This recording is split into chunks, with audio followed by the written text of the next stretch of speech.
और जैसा कि आप जानते हैं कि क्लास में हमने एक्सरसाइज अपनी मुकम्मल कर ली थी, कंप्लीट कर ली थी। कौन सी मेरे बेटा? 2.1 हमने मुकम्मल कर ली थी। उसकी जितनी भी इमेजेस थी उसकी मैंने एक पीडीएफ फाइल बनाकर आप लोगों को क्लासरूम में डाल दी थी। वहाँ से आप उसको देख लीजिएगा, वहाँ से उसको जनाब आप देख लीजिएगा। तो मैंने कोशिश की है कि आपको पीडीएफ फाइल बना देंगे तो आपको ढूंढने वूढने में ज़रा आसानी रहेगी, प्रॉब्लम नहीं होगी।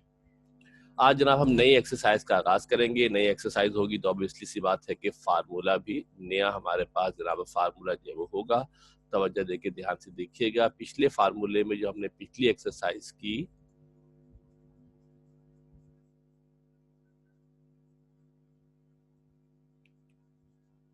जो पिछली हम शुरू करते हैं अल्लाह के नाम से जो बड़ा मेहरबान और निहायत रहम वाला है। सेकेंड ईयर की जनाब क्लास है मैथमेटिक्स की, और जनाब हम जो है वो स्ट्रेट लाइन इस चैप्टर का नाम है, और एक्सरसाइज नंबर 2.2 से आज इसका हम जो है वो आगाज करेंगे।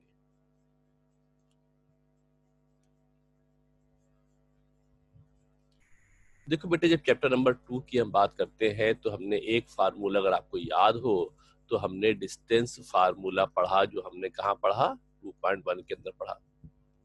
एक बात आप ये अपने जहन के अंदर बिठा लें, तबीयत से अच्छी तरीके से समझ लें कि जो आप नई एक्सरसाइजें पढ़ते रहेंगे उनमें नए फार्मूले आपके पास आते रहेंगे, मगर उसके साथ साथ जो फार्मूले आपने पहले पढ़े हैं वो हर जगह वो भी इस्तेमाल होंगे।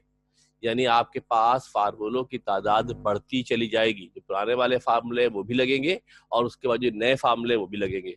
यानी जो फार्मूला 2.1 में पढ़ा वो 2.2 में इस्तेमाल होगा, 2.2 के फार्मूलों के साथ इस्तेमाल होगा। जब 2.2 पढ़ के अगली एक्सरसाइज पढ़ेंगे तो उसमें 2.1, 2.2 और उसके फार्मूले इस्तेमाल होंगे। जो आगे पढ़ते रहेंगे पिछले वाले सारे फार्मूले उसके साथ साथ काबिल अमल होंगे, इस्तेमाल होते रहेंगे। लिहाजा आप ये बात समझ लें कि पिछला फार्मूला भूलने का नहीं है, पिछला फार्मूला आपने याद रखना है। ठीक है भाई, इसका ख्याल रखिएगा। आज हम जनाब जो नया फार्मूला है उसको डिस्कस करेंगे। एक्सरसाइज हमारी होगी 2.2, हमारी बेटा एक्सरसाइज होगी। सामने इसलिए रख दी है कि जरा आप लोगों को पता रहे कि ये एक्सरसाइज है। इसके मैंने 2 पेज शेयर किए हैं, एक पेज इसका और भी है पीछे ना। 24 के करीब इसके अंदर सवालात है, 24 के करीब इसके अंदर सवालात है, और मुख्तलिफ सवालात के अंदर पार्ट भी आपके पास नजर आ रहे हैं। कोशिश ये की है मैंने कि अब तक आप लोग किताब लेके बैठे ना बैठे, तो हम हर दफा कोशिश ये करेंगे कि किताब अपने सामने रखेंगे स्क्रीन के ऊपर, जब भी जरूरत पड़ेगी तो हम पीछे से किताब खोलकर देख सकेंगे कि जनाब ये सवाल हमारा कहाँ पर मौजूद था। आगे जनाब बढ़ते हैं, नया फार्मूला आज डिस्कस करने जा रहे हैं। तवज्जो से, ध्यान से, गौर से समझ के देखिएगा। कभी अगर आपको याद हो बचपन में या अभी भी, एक चॉकलेट हो और दो दोस्तों ने आपस से बांटनी हो, तो क्या करते हैं कि उसको टुकड़े करते हैं दो बराबर हिस्से। ऐसे ही करते हैं ना भाई।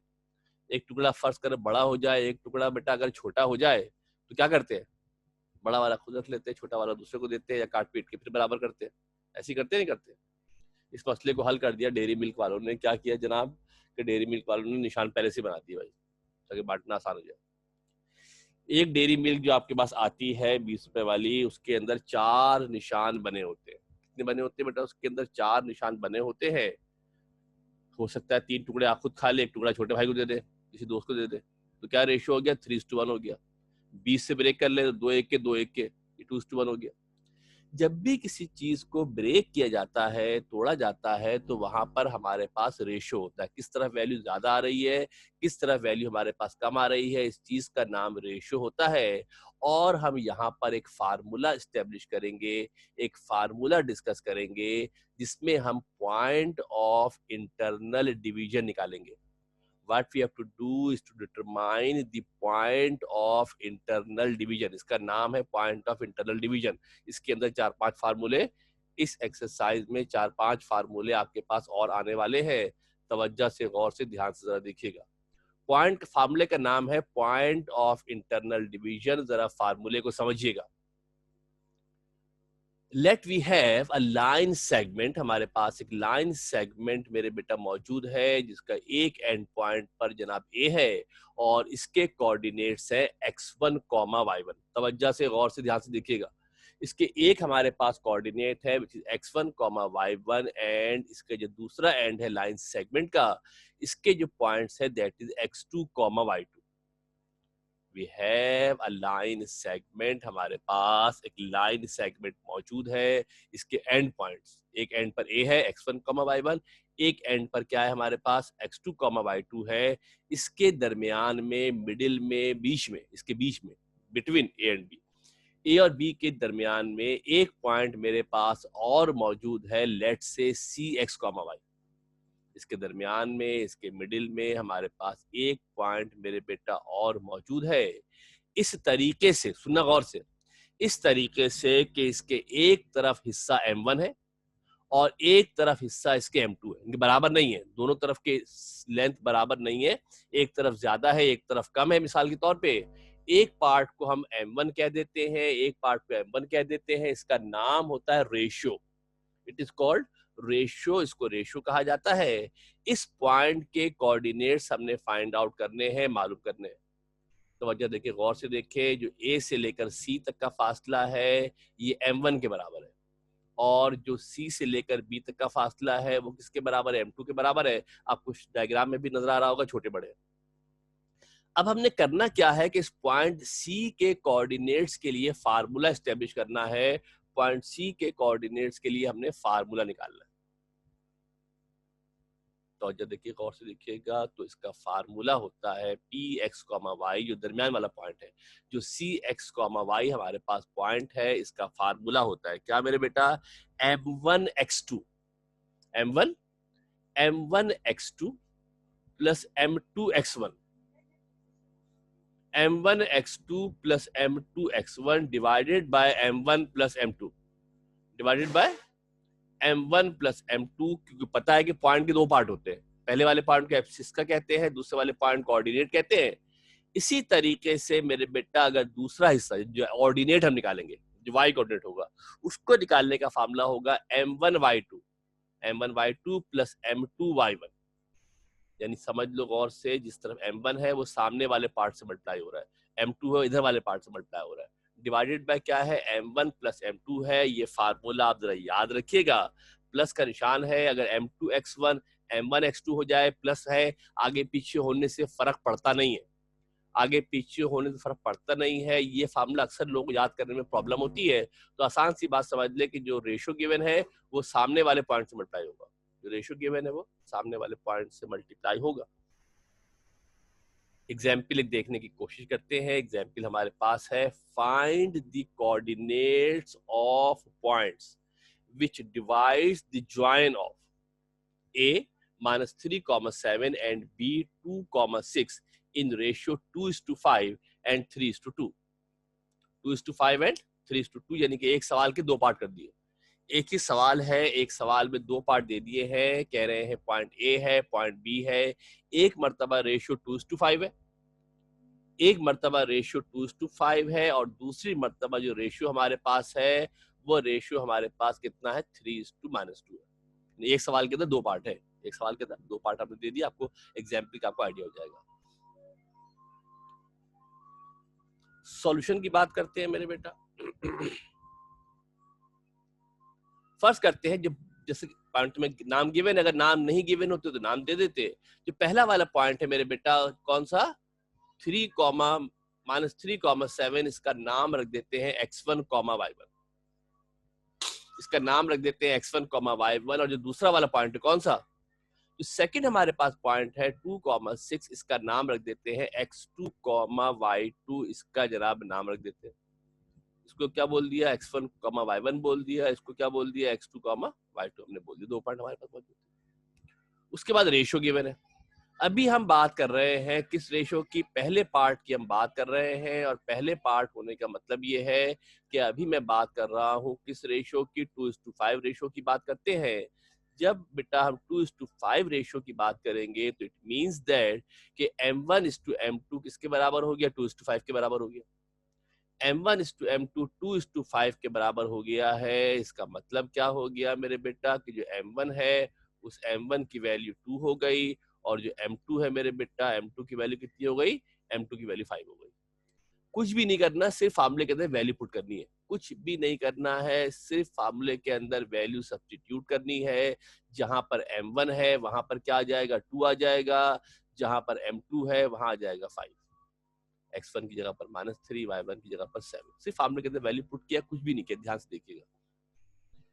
Let's see x y is the required point, हमने नाम दे दिया, जिस पॉइंट को मालूम करना है वो सी एक्स वाई हमारे पास पॉइंट है। फार्मूला हमने मेंशन किया, दोबारा क्योंकि सवाल सॉल्व कर रहे हैं तो फार्मूला तो लिखेंगे। जब सवाल सॉल्व कर रहे हैं तो मेरे बेटा फार्मूला लिखेंगे। हमने फार्मूला जनाब लिखा, फार्मूला हमारे पास क्या है, m1x2 plus m2x1 upon m1 plus m2 और m1y2 प्लस m2y1 हमारे पास है। वैल्यू सब्स्टिट्यूट कर दी है, तवज्जो देके गौर से देख ले। जो m1 था उस m1 की जगह पर कितना आ गया, 2 आ गया। जो m1 था उस m1 की जगह पर हमारे पास मेरे बेटा 2 आ गया है। तवज्जो देके गौर से देख ले, हमारे पास ऑप्शन है, समझा देते हैं आपको। ऑप्शन है, आपको समझा देते हैं। जो m1 है मेरे बेटा, m1 की जगह पर 2 रख दिया, ठीक है मेरे बेटा। उसके बाद क्या था, x1 था।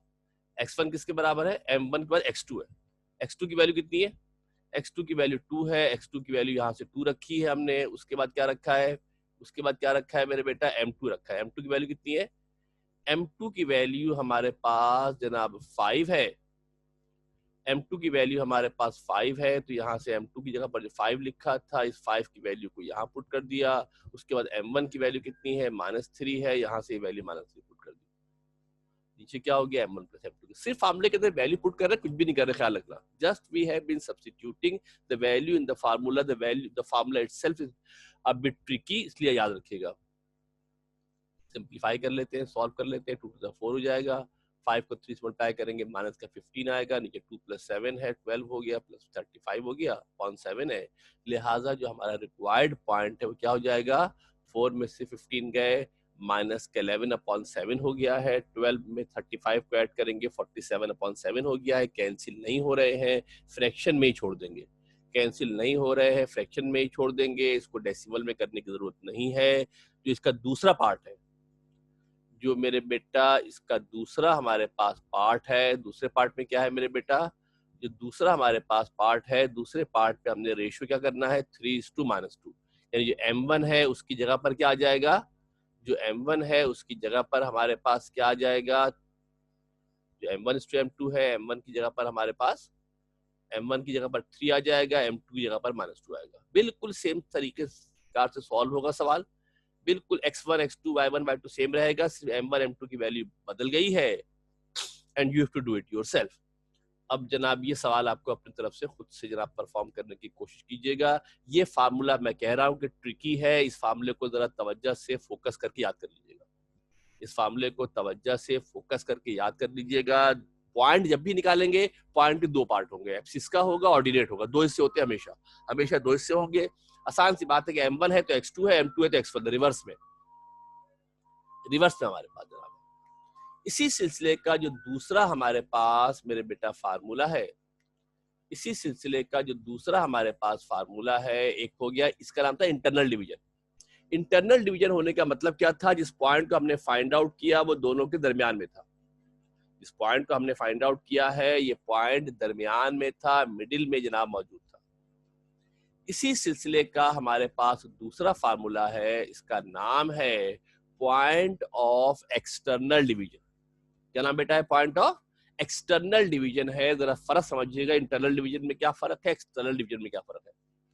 इंटरनल डिवीजन में क्या फर्क है, एक्सटर्नल डिवीजन में क्या फर्क है, तवज्जो देके गौर से देखिएगा। इस पॉइंट को मैंने फाइंड आउट किया है, मालूम किया है, ये दोनों के दरमियान में। ये कहाँ पर है मेरे बेटा, जो पॉइंट ए था, पॉइंट बी था, जिसको सी को मालूम किया है, वो सी पॉइंट इन दोनों के दरमियान में हमारे पास मौजूद है। जब हम बात करेंगे पॉइंट ऑफ एक्सटर्नल डिवीजन की, when we talk about the point of external division, तो जिस पॉइंट को हमने फाइंड आउट करना है, एक पॉइंट ए है, एक पॉइंट बी है, एक पॉइंट ए है, एक पॉइंट बी है, ए के कोऑर्डिनेट्स x1, y1 है, the coordinates of B are x2, y2, and this time the required point, सुनना गौर से ध्यान से, this time the required point is lies outside A and B. जो रिक्वायर्ड पॉइंट है, required point lies outside A and B, बाहर है। तवज्जो देकर देख लो, पहले जो किया था ए और बी के दरमियान में था, दूसरा पॉइंट कहाँ है, अब जो एक्सटर्नल डिवीजन है वो बाहर है। जो एक्सटर्नल डिवीजन हमारे पास है, ये फार्मूला कहाँ है मेरे बेटा, जो रिक्वायर्ड पॉइंट है वो ए और बी के आउटसाइड है, ए और बी के बाहर की जानिब हमारे पास मौजूद है। फार्मूला हमारे पास क्या हो जाएगा, तवज्जो देके गौर से देखिएगा, बिल्कुल वैसे ही फार्मूला है, बस जहां मेरे बच्चा प्लस लगाया था वहां पर माइनस आ जाएगा। दोनों फार्मूलों में सिर्फ इतना फर्क है मेरे बेटा कि जो इंटरनल डिवीजन था उस पे प्लस आया था, जो एक्सटर्नल डिवीजन था उस पे माइनस आ जाएगा। अगर आपको फार्मूला याद है, कौन सा, अगर आपको फार्मूला याद है इंटरनल डिवीजन का, तो बिल्कुल डीटो फार्मूला एक्सटर्नल डिवीजन का है। द डिफरेंस इज दैट कि वहां पर पॉजिटिव साइन थी, यहाँ पर हमारे पास नेगेटिव साइन है। वहां हमारे पास पॉजिटिव साइन थी, यहाँ हमारे पास जरा नेगेटिव साइन है। एग्जाम्पल करते हैं तो जरा बेहतर तौर पे आपको इसका आइडिया हो जाएगा। सवाल है, find the coordinates of the point which divide the join of 1 -1,7 and 1,2 externally in ratio 2:1। अब सवाल में लिखा हुआ मेंशन होता है, आप सवाल करोगे सर इंटरनली लगाए फार्मूला, एक्सटर्नली के लगाए फार्मूला, तो the formula is being mention, formula आपको मेंशन होता है, सवाल के अंदर बता दिया जाता है कि इंटरनल है या एक्सटर्नल है, इंटरनल है या एक्सटर्नल है, सवाल के अंदर आपको मेंशन है। तवज्जो देखिए, गौर से देख लेते हैं, सिंपल सा सवाल है, सॉल्यूशन की बात करते हैं। ए की कोऑर्डिनेट, जो पहला वाला कोऑर्डिनेट था उसको ए कह देते हैं, x1, y1, that will become, जो पहला हमारा कोऑर्डिनेट था उसको हमने मेरे बेटा x1, y1 का नाम दे दिया, ये हमारे पास x1, y1 हो गया। जो दूसरा वाला पॉइंट था x2, y2 हो गया है, और जो रेशियो हमारे पास गिवन था m1:m2 हमारे पास रेशियो है। The ratio is m1:m2 is ratio which is 2:1। इसका मतलब m1 की वैल्यू 2 हो गई, m2 की वैल्यू 1 हो गई। m1 की वैल्यू 2 हो गई है, m2 की वैल्यू हमारे पास 1 हो गई है। फर्स्ट करते हैं c हमारे पास रिक्वायर्ड वर्टेक्स है। सी हमारे पास क्या है मेरे बेटा, फर्स्ट करते हैं सी हमारे पास जो वो रिक्वायर्ड वर्टेक्स है। फार्मूला हम जानते हैं, फार्मूला हमारे पास क्या है मेरे बेटा, देख लो स्क्रीन पे सामने पास आ रहा है, यहाँ पे भी लिखा हुआ है। सवाल सॉल्व करेंगे तो फार्मूला दोबारा लिखेंगे, m1x2 माइनस के m2x1 upon m1 plus m1 minus m2, m1 minus m2, ख्याल रखना। सिर्फ फार्मूले के अंदर वैल्यू सब्स्टिट्यूट किए, कुछ भी नहीं किया। यहाँ से देख लेना, इसमें घपला पता क्या होता है, जो मेन प्रॉब्लम इसके अंदर होता है कि चूंकि अब बहुत सारी चीजें m1 भी है, m2 भी है, x1 भी है, x2 भी है, तो बाद दफा लिखने में मिस्टेक हो जाती है। लिखना चार होते हैं, लिखना 3 लिख देते हैं, 2 4 होते हैं, कुछ लिख देते हैं कुछ। तो जरा तवज्जो करके, फोकस करके, हवास को काबू में रख के सवाल कीजिएगा। वैसे इन सवालात में कोई इशू नहीं है, वैसे इन सवालात में कोई इशू नहीं है। जो इशू मिस्टेक होती है वो राइटिंग की मिस्टेक होती है। आपके जहन में होता कुछ है, लिख कुछ देते हैं, आपके जहन में होता कुछ है, लिख कुछ और देते हैं, तो इसलिए ख्याल रखिएगा कि ऐसा मत कीजिएगा। आपके जहन में होता कुछ है, लिख कुछ देते हैं, ख्याल रखिएगा। हमने वैल्यू पुट की है, 2:1 हो गया है, -1 × -1 हो गया है, upon m1 minus m2, 2 - 1 like that. हमने वही वैल्यू इस तरीके से y2 के अंदर वैल्यू पुट की है, 2 + 1 हो गया है, अपॉन 1 है, 4 + 7 है, अपॉन 1 है, दैट विल बी 11। तो रिक्वायर्ड पॉइंट हमारा क्या हो गया, 3:11 हो गया। फार्मूला याद होना चाहिए, एक्सटर्नल डिवीजन है कि इंटरनल डिवीजन है। अच्छी बात आपको ये बता दूं कि एक्सटर्नल डिवीजन का फार्मूला यहाँ मैंने इस्तेमाल किया है, दोबारा कभी नौबत एक्सटर्नल डिवीजन की आएगी नहीं। एक्सरसाइज में शाज़िर और नाज़िर कोई सवाल है, इनफैक्ट बल्कि ना होने के बराबर सवाल है जिसमें एक्सटर्नल डिवीजन हो, हाँ अलबत्ता एमसीक्यूज के अंदर पूछते हैं, एमसीक्यूज के अंदर पूछ सकते हैं एक्सटर्नल डिवीजन में। इस तरह के सवाल जो आपको बहुत डिटेल से मैंने कराए हैं, एग्जाम में एमसीक्यूज में आते हैं, ज्यादा खुश मत होइएगा। ये हमारा हो गया point of external division, the second formula. ये हमारा हो गया पॉइंट ऑफ एक्सटर्नल डिवीजन, ये हमारे पास जनाब सेकंड फार्मूला हमारे पास हो गया है। और इस सिलसिले का मेरे बेटा हम तीसरा फार्मूला करने जाएंगे, और इस तीसरे फार्मूले का जो नाम है, इस तीसरे फार्मूले का नाम है, एक्सरसाइज 2.2 चल रही है, इसका नाम है मिड पॉइंट फार्मूला। बहुत इंपॉर्टेंट फार्मूला है, बहुत अहम फार्मूला है, ध्यान से देखिएगा। इसका नाम है मिड पॉइंट फार्मूला। मिड के मतलब क्या होता है, मिड के मतलब होता है दरमियान में। डेयरी मिल्क को अगर 20 से तोड़ ले, 2 हिस्से एक तरफ 2 हिस्से एक तरफ, दोनों को मिल गया बराबर बराबर, दोनों को मिल गया बराबर बराबर। मिड पॉइंट ऐसे पॉइंट को कहा जाता है जो दो इक्वल पार्ट्स में, जो दो बराबर हिस्सों में डिवाइड कर दे। क्या करे मेरे बेटा, दो इक्वल पार्ट्स में दो बराबर हिस्सों में डिवाइड कर दे, इसको मिड पॉइंट कहा जाता है। तवज्जो से गौर से देखिएगा, एक पॉइंट ए है, x1, y1 है, दूसरा पॉइंट बी है, x2, y2। एक पॉइंट ए है, दूसरा पॉइंट बी है, x2, y2 है, ये हमारे पास पॉइंट बी है, दरमियान में एक तीसरा पॉइंट मौजूद है सी। तवज्जो से गौर से स्क्रीन को फोकस करके देखिएगा, दरमियान में एक तीसरा पॉइंट सी है, इस तरीके से है कि जितना डिस्टेंस ए से सी है ना मेरे बेटा, जितना डिस्टेंस ए से सी है इतना ही डिस्टेंस आपका सी से बी है। दोनों डिस्टेंस इक्वल है, दोनों डिस्टेंस बराबर है, दोनों डिस्टेंस इक्वल है, दोनों डिस्टेंस बराबर है। तवज्जो से गौर से समझ ले कि जितना फासला ए से सी है इतना ही फासला बी से सी है, यानी रेशियो बराबर होगा। जो वैल्यू m1 की होगी वही वैल्यू हमारे पास m2 की वैल्यू हमारे पास हो जाएगी। ऐसी सूरत में जो हमारे पास फार्मूला होता है, सब बहुत आसान सा फार्मूला है। ऐसी सूरत में फार्मूला होता है xy is equal to x1 plus x2 upon 2 y1 plus y2 upon 2। Simple, बिल्कुल सिंपल। x1 में x2 को ऐड किया, 2 से डिवाइड कर दिया, y1 में y2 को ऐड किया, 2 से डिवाइड कर दिया। x1 plus x2 upon 2 y1 plus y2 upon 2, simply दोनों को ऐड करके 2 से मल्टीप्लाई कर देते हैं। एक बात का और ख्याल रखना कि किसी को x1 ले ले, किसी को x2 ले ले, इट डजंट मैटर, इसलिए कि प्लस कर रहे हैं, ऐड कर रहे हैं। कुछ एग्जाम्पल्स है, जरा करने की कोशिश करते हैं, देखने की कोशिश कीजिएगा। Find the mid point of the join of, 4 example लिख दिए मैंने, 4 एग्जाम्पल लिखे हैं, बारी बारी करने की जनाब कोशिश करते हैं। इसमें कोई रॉकेट साइंस तो है ही नहीं। इसमें से हम डिसाइड करते हैं पार्ट नंबर 3। कौन सा डिसाइड किया मेरे बेटा? इसमें से हमने जनाब डिसाइड किया कि हम पार्ट नंबर 3 करा देते हैं। थोड़ा सा आप लोगों को काम, थोड़ा सा आप लोगों की तरफ भी शिफ्ट करेंगे ताकि जरा आप लोग भी थोड़ा बहुत काम करें। भाई हमने डिसाइड किया कि हम पार्ट नंबर 3 करेंगे। जब मेरे बेटा पार्ट नंबर 3 की बात करते हैं तो सुन लो गौर से कि ए कौन हो गया 5,7, ये हो गया x1 y1। कौन हो गया बेटा के पास? ये जो a 5,7 था वो बराबर हो गया x1 y1 के, और जो दूसरा वाला पार्ट था -17,7 ये बराबर हो गया x2 y2 के। इसके बराबर हो गया x2 y2 के जनाब बराबर हो गया है। और फर्स्ट करते हैं सी हमारा रिक्वायर्ड पॉइंट। सी क्या है हमारा? जो दरमियान का मिड पॉइंट है। हर पॉइंट को नाम देते हैं, नाम देना जरूरी होता है, इसलिए आगे चल के हम देखेंगे कि जब नाम होते हैं तो नाम के जरिए इक्वेशन फॉर्म होती है, इसलिए नाम हर पॉइंट का नाम होना लाजमी जरूरी है, उसके बगैर गुजारा होगा नहीं। जनाब फॉर्मूला जानते हैं क्या? x1 plus x2 upon 2 y1 plus y2 upon 2, बिल्कुल बड़ा बड़ा करके साफ साफ लिखा दिया है। x1 की जगह पर 5 आ गया, x2 की जगह पर -17 आ गया, 5 प्लस -17 अपॉन 2। फिर यहाँ से मेरे बेटा ये 7 आ गया, ये -7 आ गया, 7 प्लस -7 अपॉन 2 कितना हो गया बेटा? ये -17 अपॉन 2, और ये दोनों क्या है? एक प्लस का 7 है, एक माइनस का 7 है। ये दोनों आपके पास क्या होंगे चंदा? इसको कैंसिल आउट कर देते हैं, इसको कैंसिल आउट किए देते हैं, और हमारे पास वैल्यू आ गई क्या मेरे बेटा? x, y is equal to -12। कितना क्या बेटा? -12/2, 0 से डिवाइड करेंगे तो आंसर क्या रहेगा? 0 रहेगा। क्या आंसर आ गया? जब इसको भी अगेन मेरे बेटा कैंसिल आउट करोगे, जब इसको भी मेरे बेटा अगेन कैंसिल आउट करोगे, 2 1 2 हो जाएगा, 2 6 12 होगा, -6 हो जाएगा। बस ख्याल रखना बहुत छोटे छोटे से नंबर है, कोई ज्यादा इसमें कोई रॉकेट साइंस कैलकुलेटर का काम नहीं है, सिंपल से नंबर है। बस जरा ध्यान से करना कि सही सही आप कर ले। बार दफा होता है ये, आप दिमाग में होता कुछ है लिख कुछ देते हैं, दिमाग में होता कुछ है लिख कुछ देते हैं, दिमाग में होता कुछ है लिख जनाब कुछ और देते हैं, तो ख्याल जरा सा आप ही रखिएगा। अब जनाब अगर हम देखें तो ये हमारे पास कितने पार्ट थे मेरे बेटा? 4 पार्ट थे। इन 4 पार्ट में से एक पार्ट मैंने करवा दिया है। अब तवक्का ही रखते हैं, रखते क्या करना पड़ेगा? You have to do it yourself. जो रिमेनिंग पार्ट है इसको आप खुद से परफॉर्म कर लीजिएगा। हो जाएगा भाई? हो जाएगा ना बेटा? इसमें कोई रॉकेट साइंस है ही नहीं, आसान सी बात है।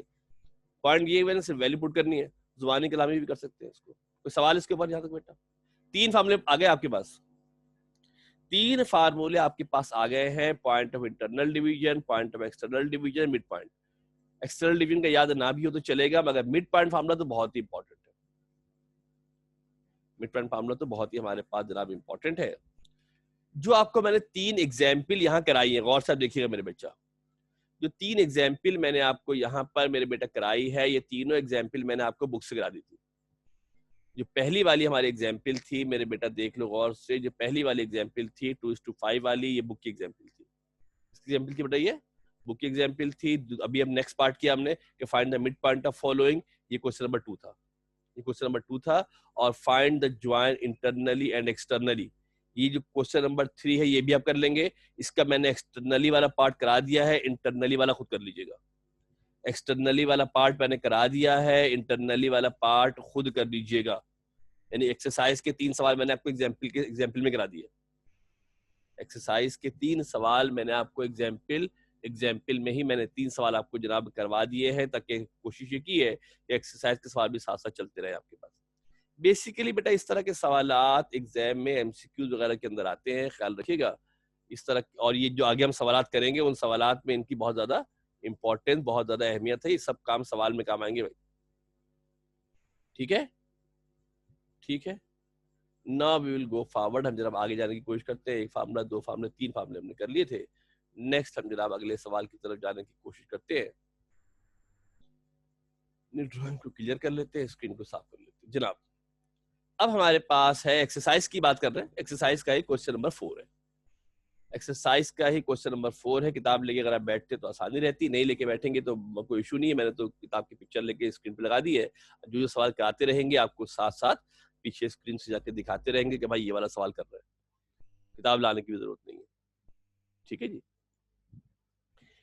कह ये रहे सवाल के अंदर कि P3,4 is the mid point of 7,8 and B। Find the coordinates of B। सवाल रिवर्स कर दिया। पहले हमें दोनों कोने के पॉइंट गिवन थे, मिड पॉइंट निकालना था। पहले हमें एक्सट्रीम पॉइंट गिवन थे, लाइन सेगमेंट के एंड पॉइंट गिवन थे, and we have to determine the mid point as we have done in the previous question. In this question क्या किया मेरे बेटा, आपको मिड पॉइंट दे दिया और एक पॉइंट दे दिया। मिड पॉइंट दे दिया है और एक पॉइंट दे दिया है। Now we have to find the second point. अब हमको सेकंड पॉइंट मालूम करना है। सवाल की डायग्राम जरा समझ ले। एक पॉइंट ए गिवन है 7,8। एक पॉइंट हमारे पास ए गिवन है। कौन सा पॉइंट गिवन है मेरे बेटा, 7,8। एक पॉइंट हमें ए जनाब गिवन है। उसके साथ हमें क्या गिवन है मेरे बेटा, उसके बाद हमें मिड पॉइंट दे दिया। जब लाइन सेगमेंट की बात करेंगे तो लाइन सेगमेंट का आपके पास एंड पॉइंट भी होगा। फर्स्ट करते हैं end point B x y है, और जिसका मिड पॉइंट है ये मिड पॉइंट आपको दे दिया। क्या दे दिया मेरे बेटा आपको, जो मिड पॉइंट था वो मिड पॉइंट आपको दे दिया गया है। मिड पॉइंट आपको बता दिया गया है, ये मिड पॉइंट है 3,4। ये आपको मिड पॉइंट दे दिया है। और कह रहे हैं क्या कि जो दूसरे किनारे वाला पॉइंट है, इस पॉइंट को हमने फाइंड आउट करना है, मालूम करना है। सवाल देख लेगा और से, P3,4 is the midpoint of join of A7,8. Find the coordinates of B. दूसरे पॉइंट के कोऑर्डिनेट्स हमने फाइंड आउट करने हैं, मालूम करने हैं। फर्स्ट कर लेते हैं, जो भी पॉइंट होगा उसको नाम देंगे, सीधी सी बात है भाई। ये चूंकि इनके नाम दिए हुए थे, एक का नाम ए गिवन था, एक का नाम पी गिवन था, हम खुद से नाम तो देंगे नहीं, क्योंकि नाम तो पहले से इनके मौजूद ही है। जो नहीं था उसको नाम दे दिया। जो नहीं था उसको हमने जनाब नाम दे दिया। कौन नहीं था, बी नहीं था। बी के हमने नाम दे दिया x, y। मिड पॉइंट का फार्मूला क्या होता है, x1 plus x2/2 y1 plus y2/2। x1 plus x2/2 y1 plus y2/2 हमारा फार्मूला होता है। यहाँ से देख लो मेरे बेटा, जो x1 था उसकी जगह पर 7 है, x2 की जगह पर x है। तो वजह देखिए, गौर से देख ले, x1 की वैल्यू हमारे पास क्या आ गई, ध्यान से देख लो मेरे बेटा। यहाँ से x1 की वैल्यू आ गई 7 और x2 की वैल्यू यहाँ से आ गई मेरे पास x। ठीक है, H2 फार्मूले का होता है। उसके बाद हमारे पास y1 की वैल्यू कितनी आ गई, यहाँ से 8 आ गई, और यहाँ से मेरे बेटा y2 की जगह पर कितना आ गया, y आ गया। ये हमने वैल्यू सब्स्टिट्यूट कर दी है, पुट कर दी है फार्मूले के अंदर। हमारे पास ये बन गया 7 + x/2 8 + y/2। मगर मिड पॉइंट तो हमें गिवन है। मिड पॉइंट तो हमें गिवन है कि मिड पॉइंट की वैल्यू कितनी है मेरे बेटा, मिड पॉइंट की वैल्यू 3,4 है। मिड पॉइंट हमें गिवन है कि मिड पॉइंट की वैल्यू 3,4 है, लिहाजा ये 3, ये मिड पॉइंट निकला है, ये 3,4 के बराबर होगा। Mid point of A B तो 3,4 है। Mid point of A B is 3,4। A B का मिड पॉइंट तो मेरे बेटा 3,4 के जनाब बराबर है। किसके बराबर है, 3,4 के हमारे पास जनाब जो है वो बराबर है। जब दो पॉइंट आपस में बराबर होते हैं तो इनको हम कंपेयर कर सकते हैं। पहला वाला पॉइंट पहले वाले के बराबर होगा, दूसरा वाला पॉइंट दूसरे वाले के बराबर होगा। Abscissa is equal to abscissa, ordinate is equal to ordinate. तवज्जो देके गौर से ध्यान से समझ लो। जब आपके पास इस तरह की मेरे बेटा सवाल हो तो पहला वाला पॉइंट पहले वाले पॉइंट के बराबर होगा, और जो दूसरा वाला पॉइंट मेरे बेटा है वो दूसरे वाले पॉइंट के बराबर होगा। पहला वाला पॉइंट पहले वाले पॉइंट के बराबर होगा, जो दूसरा वाला पॉइंट है वो दूसरे वाले पॉइंट के बराबर होगा। तवज्जो देखिए, गौर से ध्यान से देखिएगा। इसका मतलब क्या हो गया, इसका मतलब हो गया मेरे बेटा, अगर हम इसको कंपेयर करें तो कंपेयर करने पे हमें क्या नजर आता है, कंपेयर करने पर हमको पता चलता है कि 3 किसके बराबर होगा, 7 plus x upon 7 plus x upon 3 के बराबर हो जाएगा, और 8 प्लस वाई अपॉन 2 किसके बराबर होगा, 8 plus y upon 2 will become equal to 4। 8 plus y upon 2 मेरे बेटा क्या होगा, 4 के बराबर हो जाएगा। किसके बराबर हो जाएगा, 4 के जनाब बराबर जब हो जाएगा। अगर इसको हम क्रॉस मल्टीप्लाई करें, दोनों को अलग अलग सॉल्व करते हैं, दोनों को मेरे बेटा लेजर सॉल्व करते हैं। पहले बात करते हैं 7 प्लस एक्स अपॉन 2 3 के बराबर है, 7 प्लस एक्स अपॉन 2 3 के बराबर है। 2 यहाँ डिवाइड हो रहा है, वहां जाकर मल्टीप्लाई होगा, 2 यहाँ डिवाइड हो रहा है, वहां जाकर मल्टीप्लाई होगा, 3 टू 6 हो जाएगा। डायरेक्ट लिखेंगे, इतना शो करने की जरूरत नहीं है। और हमको एक्स मालूम करना है, 7 प्लस का है, वहां जाकर माइनस का होगा, माइनस का 7 हो जाएगा। एक्स की वैल्यू आ जाएगी -1, एक्स की वैल्यू क्या हो जाएगी, -1 हो जाएगी। सिमिलरली दूसरे वाले को ले बेटा कर, किसको ले बेटा, 8 प्लस वाई अपॉन 2 किसके बराबर है, 4 के बराबर है। 2 यहाँ मल्टीप्लाई हो रहा है, 2 यहाँ डिवाइड हो रहा है, वहां जाकर मल्टीप्लाई होगा, 8 हो गया, 4 टू द 8 हो गया, 4 टू द 8 हो गया है। 8 मेरे बेटा दोनों तरफ मौजूद है, यहाँ पर भी 8 है, यहाँ पर भी 8 है। ये दोनों 8 हमारे पास क्या होंगे, कैंसिल हो जाएंगे, और जब दोनों कैंसिल हो जाएंगे तो y की वैल्यू क्या हो जाएगी, 0 हो जाएगी। प्लस का 8 माइनस का 8 हो जाएगा, कैंसिल हो जाएंगे, और y की वैल्यू 0 हो जाएगी। एक दो स्टेप अगर आप कम करना चाहे, आपको लगता है आप कर सकते हैं तो कर दीजिएगा, इसलिए कि बहुत ज्यादा लंबे सवाल होते हैं। एक आध स्टेप अगर आप चाहें तो वेरी शॉर्टन कर सकते हैं। तो कोऑर्डिनेट हमारे पास कितने आ गए मेरे बेटा, कोऑर्डिनेट्स हमारे पास आ गए हैं जनाब, कितने हो गए हैं जनाब, देख ले, -1, 0। क्या होगा बेटा, -1, 0 हमारे पास हो गए हैं। कुछ लोग जनाब मोबाइल से देखकर चूंकि कॉपी पे लिखते हैं तो कोशिश करते हैं कि थोड़ा सा आपको इसको स्क्रीन को बड़ा करके दिखा देते हैं, ताकि आपको जब मोबाइल से देख के अगर लिखने की कोशिश करें तो आपको देखने में लिखने में आसानी हो जाए, देखने में लिखने में आपको आसानी हो जाए, ऐसा हम जनाब कर लेते हैं। ठीक है भाई,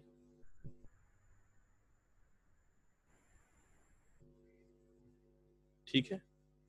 ये हमारे पास जनाब हो गया, कौन सा सवाल था, ये हमारे पास जनाब सवाल हो गया है कौन सा,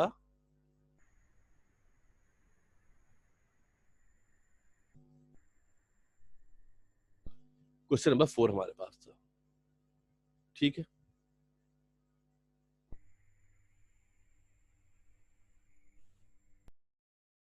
इसीलिए देखो बेटा, व्हाट्सएप पे लिंक नहीं भेजते ना, व्हाट्सएप पे लिंक ना भेजने की यही वजह है कि वो कोई कहीं का कहीं घुस जाता है क्लास के अंदर।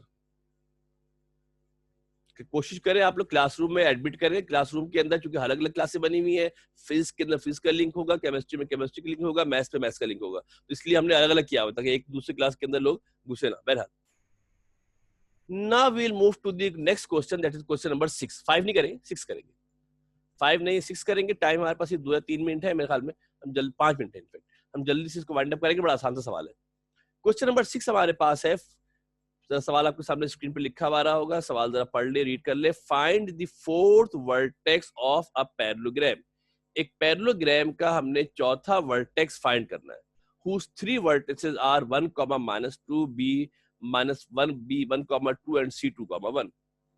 पैरेललोग्राम गिवन है और पैरेललोग्राम के हमें 4 वर्टिसेस होते हैं, पता है ना, पैरेललोग्राम की हमने डेफिनेशन को लिखाई हुई है, अ four sided figure is called parallelogram, four sided figure को पैरेललोग्राम कहा जाता है। इस पैरेललोग्राम के आपको 3 वर्टिसेस दे दिए हैं, चौथे वर्टेक्स मालूम करने हैं, नाम गिवन थे, गिवन दैट हमें गिवन है कि a कितना है, 1, -2 है, b 1, 0 है, c 2, 1 है, are the vertices of parallelogram. Diagram आपको बना देते हैं, a गिवन है, उसके बाद मेरे बेटा b गिवन है, फिर c गिवन है, चौथा वर्टेक्स हमने मालूम करना है, फर्ज करते हैं डी है, चौथा वर्टेक्स हमने फाइंड आउट करना है, let's say the fourth vertex is dx, y। तो चौथा वर्टेक्स है वो dx, y के बराबर है, यहाँ पर dx, y हो गया। एक बात का ख्याल रखना कि पॉइंट हमेशा साइक्लिक दिए जाते हैं, पहले a लिखा, फिर b लिखा, फिर c लिखा, फिर d लिखा, पहले a लिख के c लिख के b लिख देंगे तो मामला खराब हो जाएगा। पॉइंट जब भी आपको सवाल में दिए जाएंगे वो हमेशा साइक्लिक होंगे, तरतीब में होंगे, पहले ए होगा, फिर बी होगा, फिर सी होगा, फिर डी होगा, इसी तरतीब में आपको पॉइंट लिखने हैं, अपनी मर्जी से आगे पीछे मत कर देना।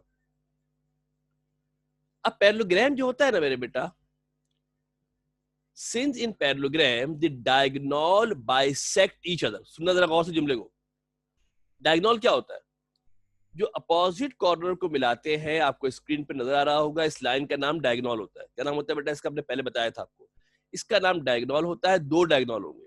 कितने डायगोनल होंगे मेरे बेटा? दो डायगोनल हमारे पास होंगे, एक ए से सी हो गया, दूसरा बी से डी हो गया। ये डायगोनल एक दूसरे को बाइसेक्ट करते हैं।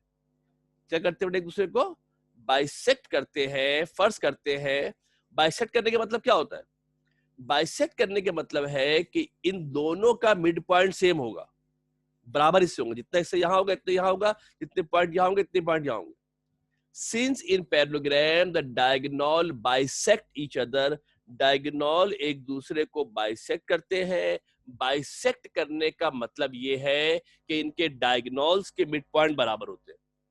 क्या होते हैं? डायगोनल के मिड पॉइंट हमारे पास बराबर होते हैं। तवज्जो देके देखिएगा, अगर डायगोनल के एक, अगर AC के मिड पॉइंट को M बोलूं और BD के मिड पॉइंट को M डैश बोलूं, तो जो आंसर M आएगा वही आंसर M डैश आएगा।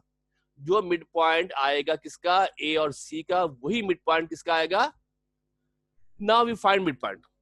सुनो जरा गौर से, मिड पॉइंट्स और डायगोनल्स आर सेम। डायगोनल के मिड पॉइंट्स हमारे पास क्या होते हैं? सेम होते हैं।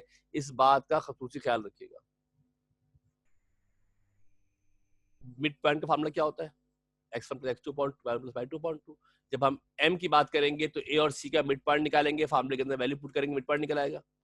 इसी तरीके से b और d का मिड पॉइंट निकालेंगे, वैल्यू पुट करेंगे, b और d का मिड पॉइंट निकल आएगा। निकल आएगा निकल आएगा।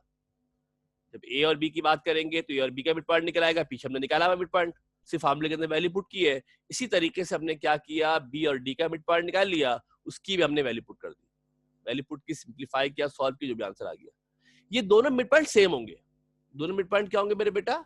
दोनों मिड पॉइंट जो होते हैं, डायगोनल के मिड पॉइंट सेम होते हैं। डायगोनल एक दूसरे को बाइसेक्ट करते हैं। दोनों डायगोनल एक दूसरे को जो बाइसेक्ट करेंगे, कंपेयर करें बेटा अगर, तो जो -3/2 और -1/2 था वो किसके बराबर होगा? 1 + x/2 और y/2 के बराबर होगा।